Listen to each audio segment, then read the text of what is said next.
ఒకప్పుడు ఈ అసెంబ్లీ బూతులకు ఒక నమూనాగా ఉండేది. ఏదైతే ఒక చట్టసభ అనేది ఒక దేవాలయం, ప్రజా దేవాలయం. ఇది ఇక్కడ ప్రజా సమస్యల్ని పరిష్కారం చేయడమే కాకుండా భవిష్యత్తులో ఏం చేయాలన్నా దానికి అనుకూలమైనటువంటి చట్టాలను తయారు చేసే సభ. ఒక పబ్లిక్ పాలసీ కానీ ప్రాపర్గా ఉంటే ఆ దేశ భవిష్యత్తే మారిపోయే పరిస్థితి వస్తుంది. అలాంటి చట్టసభలో చర్చలు జరగకుండా ప్రతిరోజు మనం చూసేవాళ్ళం. కడానికి కొండే వాళ్ళందరం బాధితులమే. అలాంటి సమస్యలు చూసాం ఈ సభలో. ఇప్పుడు మీరు ఇంకొక స్టెప్ ముందుకెళ్ళి ఇంతవరకు యువతలో చట్టసభల పైన ఒక మంచి సదభిప్రాయం లేదు. అలాంటి సదభిప్రాయం కలిగించడానికి వాళ్ళల్లో కూడా రాబోయే రోజుల్లో యువతను కూడా రాజకీయాల వైపు మళ్లించడానికి మీరు ఒక వినూత్నమైన కార్యక్రమం చేశారు. ఆ కార్యక్రమమే ప్రతిరోజు ఈ సభకు కొంతమంది పిల్లల్ని పిలిచి వాళ్ళందరినీ గ్యాలరీలో కూర్చొని పెట్టే విధంగా మీరు చేసిన పని రాబోయే రోజుల్లో పెను మార్పులకు నాంది పలుకుతున్న దిశ. దాన్ని కూడా అభినందిస్తున్నా. చాలా సంతోషం. మీరు నిండుగా ఉన్నారు. ఫోటోలు కూడా బాగా ఇద్దరు కలిసి ఫోటోలు కూడా ఇస్తున్నారు, స్ఫూర్తిని నింపుతున్నారు. మొన్నే మాక్ అసెంబ్లీ కూడా పెట్టారు. నాకు వాళ్ళు చూస్తే అనిపించింది, ఇక్కడ ఉండే సభలో ఉండే సభ్యుల కంటే మాక్ అసెంబ్లీలో చేసిన పిల్లల యొక్క ఉపన్యాసాలు అమోఘం, బ్రహ్మాండంగా చేశారు. నిజమైన ప్రజాప్రతినిధిగా వెలిగే పరిస్థితికి వచ్చారు. ఈ సందర్భంగా దిశ ఇంకొక పక్కన డిప్యూటీ సీఎం గారిని, అటు ప్రధానమంత్రి నరేంద్ర మోడీ గారిని, ఇక్కడుండే బీజేపీ నాయకుల్ని, జనసేన, తెలుగుదేశం పార్టీ నాయకులను కూడా మనస్ఫూర్తిగా అభినందిస్తున్నా. 20 నెలల్లో ఓసారి నాకే అనిపిస్తుంది మనమే ఈ చేయగలిగామనిపించే విధంగా అందరూ సహకరించారు. ఈ సహకారానికి మనస్ఫూర్తిగా మరొక్కసారి మీ అందరికీ కూడా అభినందనలు. ఈరోజు దేశ రాష్ట్ర చరిత్రలో కూడా మీరు ఒకసారి చూస్తే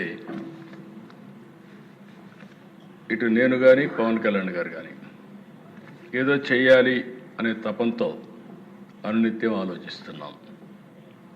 విభజన జరిగింది 2014. రాజకీయ కారణాలు ఏవైనా కావచ్చు కానీ విభజన జరిగింది. దానివల్ల ఆంధ్రప్రదేశ్ నష్టానికి కొంత నష్టం జరిగింది. ఆ రోజు కూడా నేను ఒకటే మాట చెప్పాను. నా స్టాండ్ అయితే తెలుగు జాతి ఒకటే, విభజన చేస్తే ఆంధ్రప్రదేశ్కి న్యాయం చేయండి, సమైక్యంగా పెడితే తెలంగాణ ప్రజానికాన్ని కూడా కాన్ఫిడెన్స్ తీసుకోమని చెప్పాను తప్ప ఏ సైడ్ కూడా నేను సపోర్ట్ చేయకుండా తటస్థంగా ఉన్నాను. సరే, రాజకీయ కారణాలు జరిగిన తర్వాత దిశ కొన్ని డిసడ్వాంటేజెస్ వచ్చాయి. ఇక్కడ రాజధాని లేదు, పట్టణ జనాభా తక్కువ, వ్యవసాయమే ఆధారం.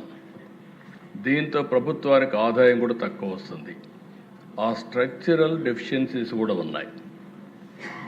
అయితే ఆ దిశ యథార్థాన్ని ఎప్పటికైనా జీర్ణించుకొని మనం సమర్థవంతంగా ముందుకు పోతే తప్ప నిలదొక్కుకోలేమని అభిప్రాయంతో అంత మునుపు నేను చేసిన అనుభవం కూడా నాకు గుర్తించుకొని దానికంటే ఇంప్రూవ్డ్ వర్షన్ తేవాలనే ఉద్దేశంతో ముందుకు పోయాం. 14, 19 ఈ అసెంబ్లీ దగ్గర 1 ఇయర్ ఆ లోపలని ఈ అసెంబ్లీ కట్టాం. అదే మరి అధ్యక్ష, ఆ రోజు ఈ అసెంబ్లీ కట్టినప్పుడు మీరు చూస్తే ఇక్కడ అసెంబ్లీ రావడానికి కారణం ఎవరంటే ప్రపంచంలో ఎక్కడా జరగని విధంగా 29,000 మంది రైతులు 33,000 ఎకరాలు భూమి ల్యాండ్ పూలింగ్కి ఇచ్చారు. దిశ ఒక్క పైసా మనం ఇవ్వలేకపోయాం. మనం ఇచ్చిందంతా వాళ్ళకి ఏంటంటే డెవలప్ చేస్తాం, తిరిగి మీకు ప్లాట్ ఇస్తాం, రాజధాని వస్తుంది, మీకు పేరు వస్తుంది, మీకు కూడా భవిష్యత్తులో మెరుగైనటువంటి ఆదాయం వస్తుందని ఒక్క మాట చెప్తే నమ్మిచ్చారు దిశ. అక్కడి నుంచి మనం స్టార్ట్ చేసాం. 5 ఏళ్ళు కష్టపడ్డాం. ఆ రోజు అనేక పనులు జరిగాయి. 13.5% గ్రోత్ రేట్ చూపించాం. అదే టెంపో కానీ కంటిన్యూ అయింటే ఈరోజు కొంతవరకు రికవర్ అయ్యేవాళ్ళం. 19-24 విధ్వంసం, మామూలు విధ్వంసం కాదు అధ్యక్ష.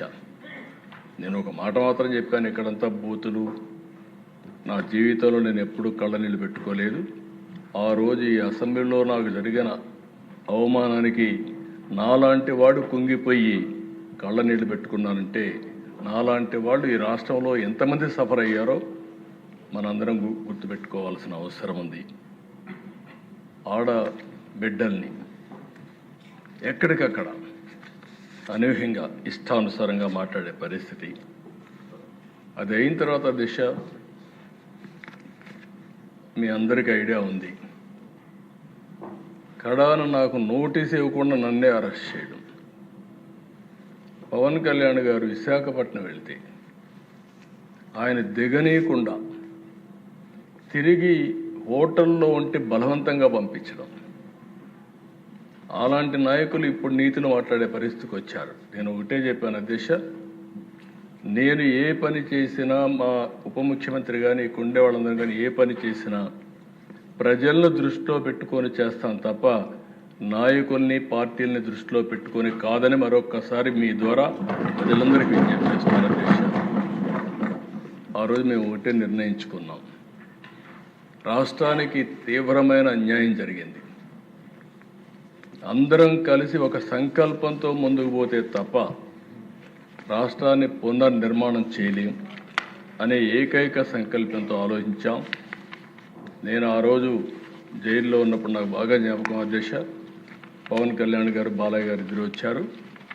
వచ్చినప్పుడు పవన్ కళ్యాణ్ గారు బయటపోయి ఏది ఏమైనా ప్రభుత్వ వ్యతిరేక ఓటు ఒకటి కూడా డివైడ్ కావడానికి వీల్లేదు, మేము పొత్తు పెట్టుకుంటామని చెప్పిన వ్యక్తి పవన్ కళ్యాణ్ గారు అని చెప్పి ఆ తర్వాత బీజేపీ అందరం కూడా కలిసి ఎన్డీఏ కూటమిగా ఏర్పాటు చేశాం. అయితే ఆ దేశం మనం గుర్తుపెట్టుకోవాల్సింది, ప్రజలు ఎప్పుడు కూడా మనల్ని వాచ్ చేస్తూ ఉంటారు, సరైన సమయంలో సరైన నిర్ణయం తీసుకుంటారు.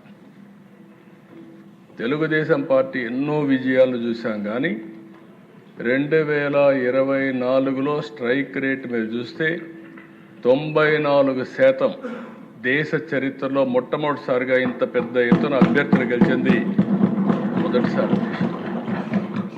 అలాంటి మ్యాండేట్ ఇచ్చారు. ఇప్పుడే విష్ణుకుమార్ రాజు గారు చెప్పారు, అందరిలో ఉండాలి, అది నా మైండ్లో ఉండాలి, నీకుండే సభ్యుల మైండ్లో ఉండాలి, అందరి మైండ్లో ఉండాలి. తిరిగి వాళ్ళని ఏ విధంగా మనం ఆదుకోగలుగుతాం అని నిత్యం ఆలోచించాల్సిన అవసరం ఉంది. 20 నెలల అధ్యక్ష, పవన్ కళ్యాణ్ గారు 21 నెలలు అన్నాడు, కానీ నేను రోజు కూడా చెప్పబెట్టుకుంటున్నా.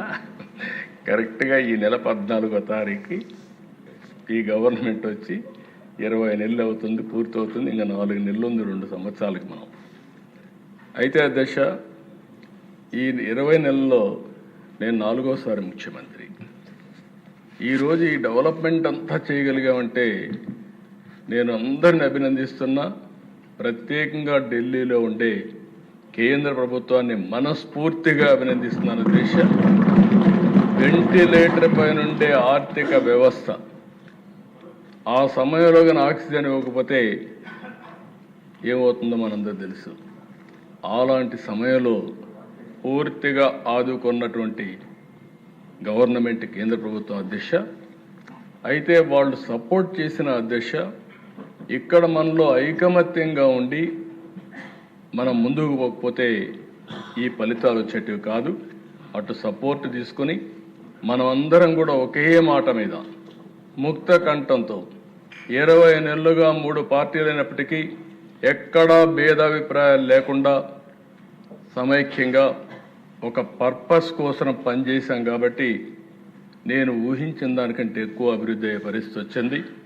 ఈరోజు మీరు చూసిన ప్రదేశ సంక్షేమం చాలామంది నన్ను అడిగారు, మీరు చేయగలుగుతారా, డబ్బులున్నాయా, ఎక్కడున్నాయి, సూపర్ 6 అన్నారు,